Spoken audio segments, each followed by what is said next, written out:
Two, Okay, one. do it. Rock Salt Musecast experience with Aaron and Dave and Vector on the phone. And Bruce, where you at, Bruce? I'm at a Starbucks right now. Pick me up a coffee, man. Yeah, I just iced coffee. Do you? Yeah, that'll do. Yeah. Okay, great. I'll be there in a minute. All right. I'm driving. I'm gonna do this one. I've got the panoramic roof here, so you can I see noticed. some fun stuff. I noticed. And it's gonna. Yeah, this is I'm your roving reporter for this segment.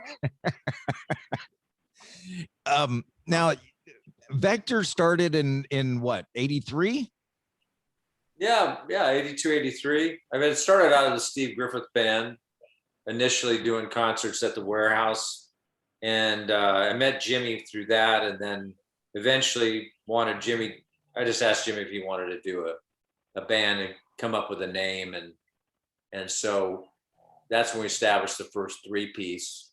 And if you've seen the Time Flies box set, the booklet has a picture of Jimmy and I and our drummer in one of the shots. That's the very first Vector concert at the Warehouse in Sacramento. Was it really? Yeah. How'd the name how'd the name come about, Vector? That was my wife, actually. It was her dad was selling boats at the time, sailboats. And for her, it meant all the elements that come together to make a sailboat sail. But it also means a disease-carrying insect. And it can also mean, and it can also mean, of course, you've heard in the news Steve, the last year. Steve, you had to bring that up. Sorry. A vector is this thing that transfers virus. So it's been in the, vector has been in the news all year, which is interesting. And of course, the word vital is, of course, we're using it in a different context, but it's interesting that vector and vital have shown up in people's dialogues on the news, over and over again. But Bruce, but just as a side note, Bruce came up with vital, the title of the cup, what I think is great, but nothing to do with COVID or all that. Who came up with the album cover? Well, I found that was one of my rooftop shot. That was a video, like a shot from a drone or a helicopter of a city. And that particular city had a building in it with a roof the shape of a V. So as we're discussing ideas, that was just one of the ideas. And so my son, who's doing the artwork, grabbed it out of the video and made it turned it into a still and put it on it with a black background. And so that's where that came from. That's very cool. It is very cool. Now, Jimmy did some of the past album covers, correct? Jimmy was involved in the Mannequin Virtue to some degree because that was his daughter. Was it really? Yeah, that was his daughter. The picture was taken, and then it was painted by a gentleman, last name Swanson. Bruce, help me. Chris? No. Mark Swanson. Why would I not forgot? Yeah, I forgot that. Mark is an amazing artist, and worked on the Feifel Goes West. Oh, wow. Animated series. But yeah, he was very involved with animation and still is pursuing his art, living in Hawaii. But yeah, he did that cover. He did a lot of that design.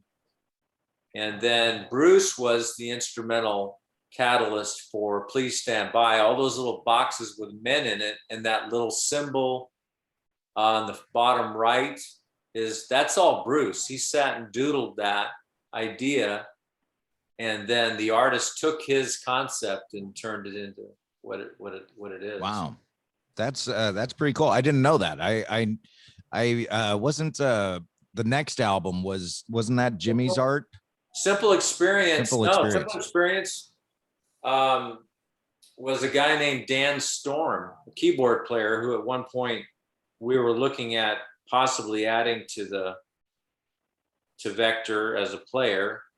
That didn't turn out, but he also was a great graphics designer. So when we were doing the Simple Thing, I went to him, asked him if he would like to put something out for that, and he came up with that crazy looking dog, thing. So that was amazing.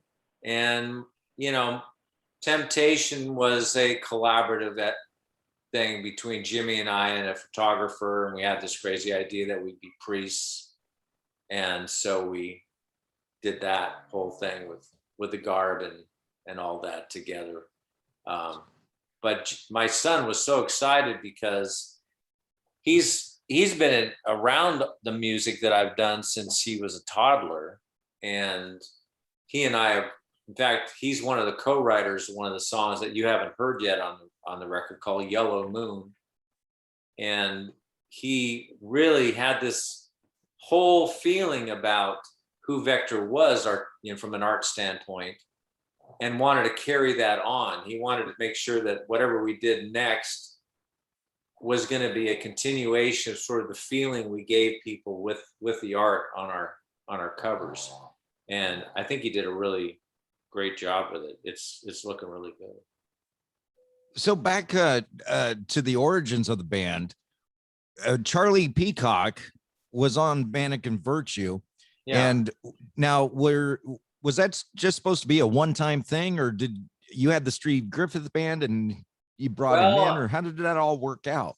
I don't know that there was ever, in terms of a plan of like what's our 5-year plan or 10-year plan for Vector. I think in my mind, I felt it would always be Jimmy and I for sure, regardless of who else was there. Charlie was a new Christian in Sacramento, brand new. I think he was kind of done with the whole club scene with his bands that he had done over the years, and good friends with Jimmy. So, Jimmy thought it'd be a great additive to Vector, and which it certainly was. Incredible songs came out of that, and Jimmy was, and Charlie was certainly an asset. But like you would expect, he had always been a solo artist. And so when he joined us, and then the label saw Charlie, met Charlie, got to know Charlie as a songwriter and singer in his own right, they were really excited about doing something with him as a solo artist. So it's difficult. Sometimes that can work. It kind of worked. Sometimes it doesn't work as well as others, where you have somebody in the band doing a solo thing, but still doing a band thing. We carried on, but yeah, Charlie got really busy with doing his solo thing. So he wasn't able to continue with us. Well, and I remember seeing Charlie one time at Warehouse, and he must have had 12 people on stage with him. He had Brent Bourgeois and Larry Tagg and Bongo Bob and all these guys. Just it's like, how did you fit everybody on the stage in there? And then of course you got Bongo Bob bouncing around like he always used to, playing all his percussion instruments, and it was quite a sight to see. It was. We had Earth, Wind, and Fire on that stage. Did you really? To an extent. We had my memory is horrible, but Philip Bailey. Philip Bailey. I remember Philip Bailey being there. Yeah. So it's a lot of those. That was a huge band. If you ever got to see that concert, but yeah, that stage we got packed with people all the time, and it was a great asset to to Warehouse Ministries. I wish it could have continued. They could have used that, going forward, but it was definitely a special time and era. And I, being a teenager at the time, these were just local bands. You guys were all just local bands to me. I didn't know the reach that you guys had. Exit Records even had. And I watch the 80s music groups on Facebook now, and people go on and on about the 77s and Vector and Charlie and all the Exit Records. And I go, wow, I was there for all that. I had no idea that you guys, even now, would be as influential as you are. Interesting. Yeah, it's, I don't know that any of us in the band really, I don't have a concept necessarily of influential I am outside of sort of our own world, because we were so busy just doing what we were doing, between rehearsals and writing and recording and then going out and playing. That was sort of what we knew, was going on. But I'm hearing now, this so many years later about, from people about the influence that we had in their lives, and the fact that there's still, that there's people now excited about a record coming out, after all these years is pretty amazing.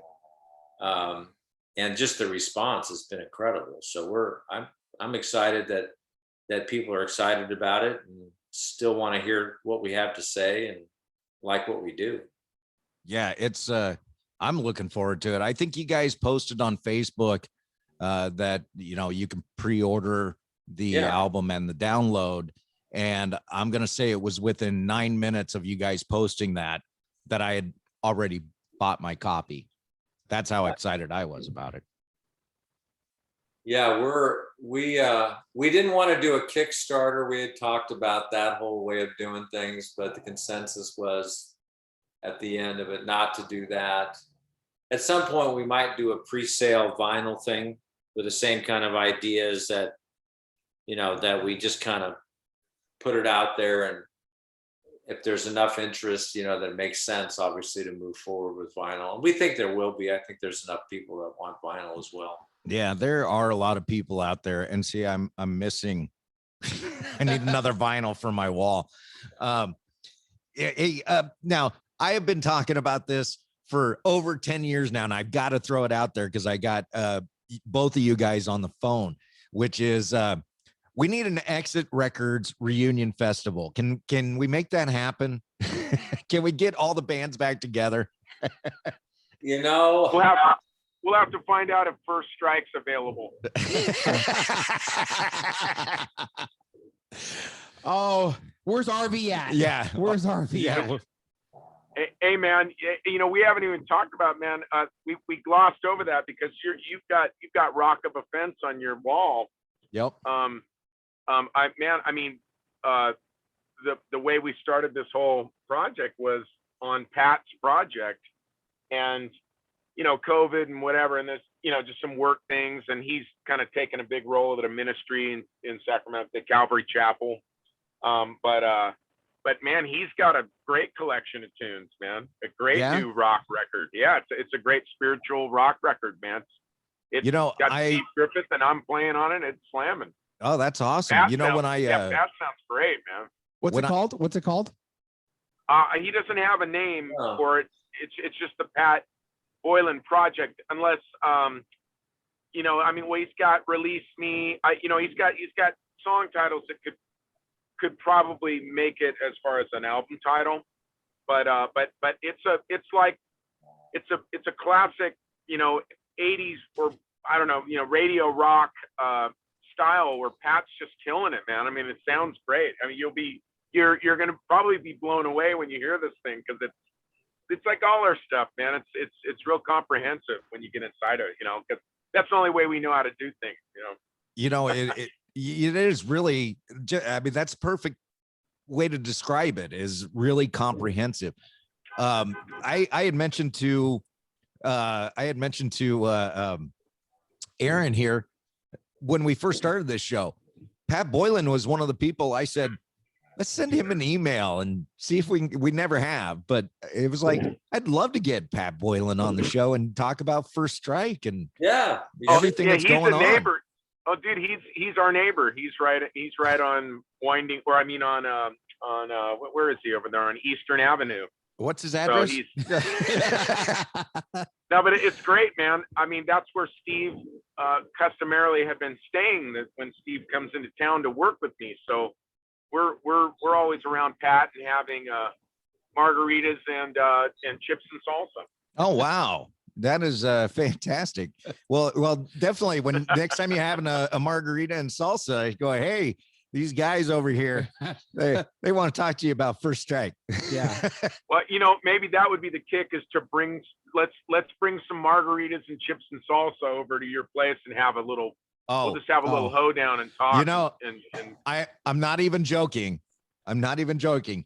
My birthday is coming up in a couple of weeks. It's my big 50, and my wife is throwing a huge birthday party for me, and you guys are more than welcome. Man, you should have me and Mike come play. Oh, if there was room. Yeah, I have a little duplex. I don't have enough room. Oh, we do our little we play the hand drum and the acoustic guitar, man. So oh yeah, dude, that would be awesome. Are you kidding me? Yeah. well, at the end of this thing, I can show you all the guitars he has on the wall where we record here. Yeah, I got my own little setup over here. I'm a horrible guitar player, but I love guitars. Well, that's kind of pretty much sized it up for many guitar players. Yeah. Yeah. I have no rhythm. That's my problem. I have no rhythm. All right, well, I get to play air drums to Bruce Spencer. Bam. And that's it. You know, that's why you love records. I do. I'm a huge music fan. And it started out with, my mom worked at a photo mat, and I was just, I don't know, 12 years old, something like that. And she used to take me over to work with her, and her boss was, her supervisor was Betty Landacre. And she said, my husband plays bass in this band, Thomas Goodlunas and Panacea. And Oh my goodness. she gave me the record, and she said, come on down to Warehouse. And, I still listen to Thomas Goodlunas and Panacea. That's a great record. Yeah, that was fun to make. You were on that, right? Yeah, I played drums with Panacea. Yeah. Did you? Where are those guys now? Just off the beaten track here. Tom's in Hawaii. He does instrumental projects that he does himself. He finances them and records there. Does that. So he's still doing his stuff. You can find him on Facebook. Oh wow! And find out all about what he's doing. I got to check that out because I was able to find the album on Amazon, and I downloaded it off of Amazon. Yeah, and I still listen to that. Yeah, Gary Landacre. I don't know. It's been decades since I've talked with. I don't know what he's doing. If he's even playing still. He bought one of my basses from me back when I lived in Sacramento. But who else was in that band with us? Well, Mike played on it, correct? Well, yeah, there are guys that played in the studio. Comeback soon? Was that Comeback Soon? Well, the Comeback Soon thing was before Exit. Yeah.